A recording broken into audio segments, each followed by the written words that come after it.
What if I told you that 300 DPI doesn't mean that your photo is high quality? I'm sure you've heard this myth time and time again, but today I'm going to show you why this belief is outdated and honestly kind of useless unless you understand the full context.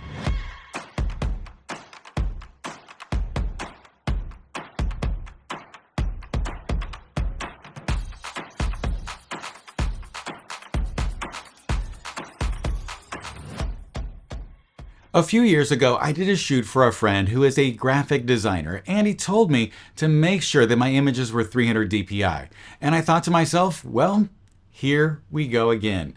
I was surprised that someone with all of his experience didn't realize that that number is meaningless if you don't ask for something else at the same time. And that something else is what I'm going to share with you today. It just goes to show how deep this myth runs through our community, how almost everyone, even seasoned pros like my friend, misunderstand this concept. Let's clear this up. DPI stands for dots per inch. That's a printed term. PPI is pixels per inch. That's what we use on screen and in digital imaging. Changing the DPI or PPI in Photoshop or similar program alone doesn't change your pixel count. It just changes how these pixels get mapped when you print them or organized in your digital files. The actual resolution of your photo is determined by the total number of pixels, like 6,000 by 4,000, not whether the label says 72 DPI or 300 DPI. I could send my designer friend a file that is 300 DPI and half an inch wide, that's 150 pixels long, but you can't do anything with that but maybe put a headshot on a business card or in an email signature. It's not magically high quality just because it says 300 DPI.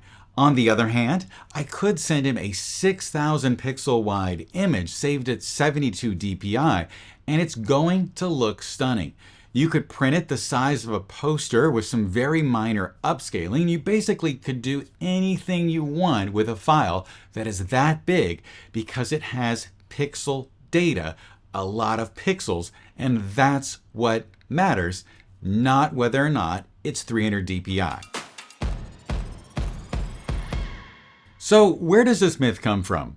Back in high school in the 90s, I worked on the student newspaper, and we followed the 2x halftone rule, where our resolution was double that of the number of lines that we were using on our halftone screen. Now, what the hell is a halftone? Well, in the analog world, it was a transparent screen that you laid on top of the photo paper when you exposed it to light from the negative. This was done in order to break the image into a series of dots instead of a continuous image. When you printed digitally, the same effect was simulated by the printer. So why dots? Because when ink hits paper, it bleeds. You need space for that bleed to happen so that the ink doesn't overlap and muddy the tones or image sharpness. For newsprint, the standard was about 100 lines or dots per inch. So when I first worked as a photojournalist in the 2000s, we put out images that were 10 inches long and 200 DPI. Magazines and direct mail or anything that you printed on a high quality press with really good paper, it had a higher line screen rate, typically around 150 lines per inch. And double that gets you 300 DPI, and that's where this magical number came from. It was a standard practice in desktop publishing. Programs like PageMaker, QuarkXPress, and early versions of Photoshop used 300 DPI as a default export setting according to what I found online. But somewhere along the line, people dropped the nuance, and instead of saying 300 DPI at 10 inches, they just started to say make it 300 DPI, and that stuck. Now, when you're printing a photo on photo paper, 300 DPI is usually the goal, but you could get away with, let's say, 200 DPI. What really matters are your total number of pixels, not the DPI label. For the most part, you're going to upload an image and it's going to have a lot of pixels, and the printer software is going to remap those pixels so it prints correctly at the size of image that you're outputting. This might not always happen, but for the most part it does. So if you want to print an 8x10, you want to end up with an image that's around 2400 pixels wide by 3000 pixels tall. But if your image is only 600 pixels and you export it at 300 DPI, that's not going to magically make it look good. It's only going to make it look good if you print it 2 inches tall. And that's tiny. So just making it 300 DPI doesn't magically make it better. 300 DPI only means something when it's paired with dimensions. So the next time someone asks, is it 300 DPI? Ask them how big do you want to print it? Because 300 DPI means nothing without context. I hate to say it, but this is really an equation. DPI times length equals pixel count.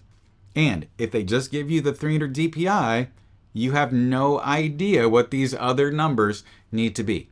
But if they tell you that we need to print an 11 by 14, you can times 11 by 14 by 300 DPI, 300 times 14, and that's going to give you 4200 pixels on the long side. That's going to give you actionable information. But just saying 300 DPI is not really helpful. But if this video did help you finally understand what DPI really means, please like, subscribe, sign up for the bell, and share it with your friend. If you still have any questions or comments, just leave those below. I'd be happy to answer them. And if you want to take things to the next level, you might consider joining my online members-only learning platform, the Academy with John Gress, where you'll find longer format tutorials than what you'll find here on YouTube. In fact, you'll find a learning path that will take you from just starting out in portrait photography and lighting to becoming a seasoned pro. And you can participate in 2 live monthly Zoom sessions where you can ask me anything and we can interact directly in a small group. So if you want to check it out, just click on the link in the description to start your 3-day free trial. I hope this helped, of course, and I also hope that you have a wonderful day, and I will talk to you soon.